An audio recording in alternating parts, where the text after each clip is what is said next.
Di tengah gaya hidup serba cepat dan konsumtif, muncul satu fakta yang cukup mengejutkan. Menurut survei Kata Data Insight Center dan LifePal tahun 2024, lebih dari 60% pekerja muda di Indonesia tidak memiliki tabungan darurat sama sekali. Padahal, idealnya setiap orang memiliki dana darurat setidaknya 3 hingga 6 kali dari pengeluaran bulanan. Artinya, kalau pengeluaranmu per bulan 5 juta, seharusnya kamu punya simpanan minimal 15 juta. Tapi faktanya sebagian besar justru tidak punya apa-apa. Jadi ketika terjadi sesuatu seperti PHK, sakit, atau ada kebutuhan biaya tak terduga, banyak yang langsung kewalahan. Bahkan 1 dari 3 responden survei mengaku, kalau kehilangan pekerjaan hari ini, mereka hanya bisa bertahan kurang dari 1 bulan. Lalu kenapa hal ini bisa terjadi? Ada beberapa penyebab yang cukup jelas. Penyebab yang pertama, kenaikan gaji tidak sebanding dengan kenaikan biaya hidup.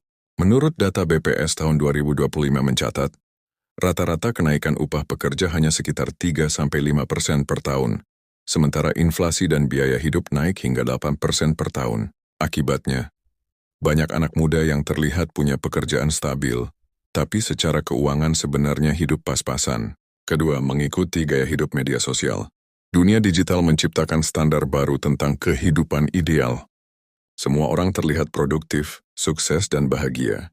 Tapi yang tidak terlihat adalah banyak yang mempertahankan citra itu dengan utang konsumtif. Menurut survei Kata Data, 38% Gen Z sudah memiliki pinjaman konsumtif sebelum usia 25 tahun. Sebagian besar berasal dari pay later, kartu kredit, dan cicilan gadget. Inilah fenomena yang dikenal sebagai gaji numpang lewat, di mana gaji hanya mampir sebentar sebelum habis untuk cicilan dan gaya hidup.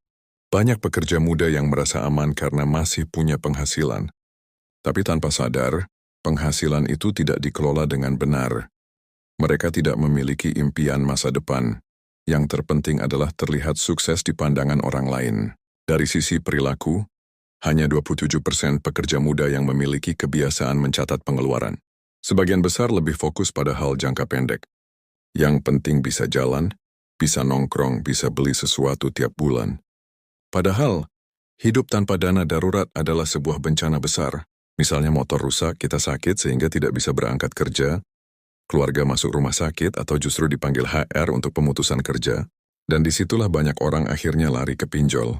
OJK mencatat, hingga pertengahan 2025 nilai pinjaman online di Indonesia tembus lebih dari 70 triliun rupiah, sekitar 60% peminjamnya berasal dari kelompok usia produktif, di bawah 35 tahun. Artinya sebagian besar anak muda hidup di antara 2 tekanan.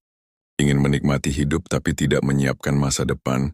Di zaman sekarang, berhutang bisa dilakukan dengan mudah. Tapi perlu diingat jika hidup dalam kondisi terlilit hutang itu sangat berat. Setiap tagihan yang datang bukan cuma angka, tapi pengingat dari keputusan yang kita ambil tanpa berpikir panjang. Kadang kebebasan bukan soal punya uang, tapi soal berani berkata cukup. Karena bahagia itu sederhana, ketika kamu bisa tidur nyenyak tanpa takut ditagih esok pagi.